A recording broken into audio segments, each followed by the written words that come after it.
మరి ఇలా బూతులు తిట్టి ప్రతి ఒక్కరిని అమర్యాదకరంగా మాట్లాడే కేసీఆర్ గారు రేపొద్దున కవిత గారిని గెలిపిస్తే మనకు ప్రాజెక్టులు కావాలి. ఉదాహరణకి దాంట్లో టీఆర్ఎస్ మేనిఫెస్టోలో ప్రతి జిల్లాకి ఒక ఎయిర్పోర్ట్ కావాలంటారు. ప్రతి జిల్లాకి ఒక ఎయిర్పోర్ట్ కావాలంటే అక్కడ కేంద్ర ప్రభుత్వం అనుమతులు కావాలి, ఏవియేషన్ అథారిటీ అనుమతులు కావాలి. ఈరోజు వాళ్ళని బూతులు తిట్టి రేపొద్దున మనకేదైనా అనుమతులు కావాలంటే ఇవన్నీ మర్చిపోతారా?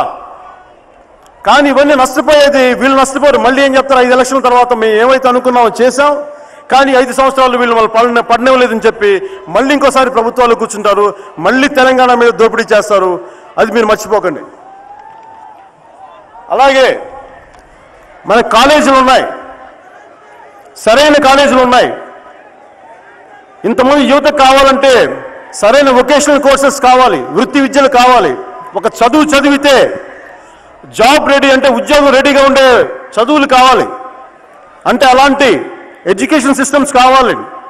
కానీ ఇవన్నీ లేవే, ఇవన్నీ లేవు. ఇవన్నీ కావాలి అంటే మరి ప్రతిసారి ఇప్పుడున్న ఎన్డీఏ ప్రభుత్వంతో కానీ అటువైపు ఏ సోనియా గాంధీ గారి ఇంటికి వెళ్ళి ఇంతమంది బలిదానాలు చేస్తే వాళ్ళ కుటుంబ సభ్యులను తీసుకెళ్ళలేదు, ఇంతమంది పోరాటాలు చేస్తే వాళ్ళు ఎవరిని తీసుకెళ్ళలేదు. కానీ కేవలం తెలంగాణ అంటే వాళ్ళ కుటుంబం కాదు, కేసీఆర్ గారి కుటుంబం కాదు, కేసీఆర్ గారి కుటుంబ సభ్యులు కాదు, మనందరం మీ అందరూ అని మనం గుర్తు చేసుకోవాలి.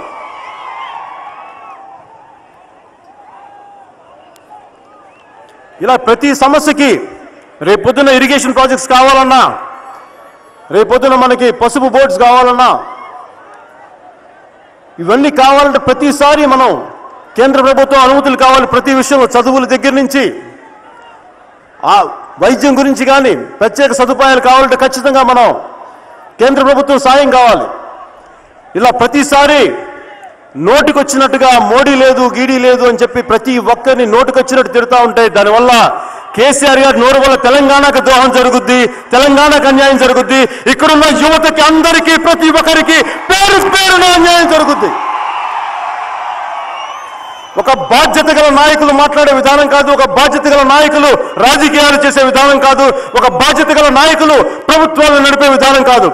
వీళ్ళ చేతుల్లో తెలంగాణ పెడితే తెలంగాణ ఇంకోసారి మోసం జరుగుద్ది, మోసానికి గురి అవుతుంది, దెబ్బతింటుంది. దయచేసి అది మీరెవరు మర్చిపోకండి.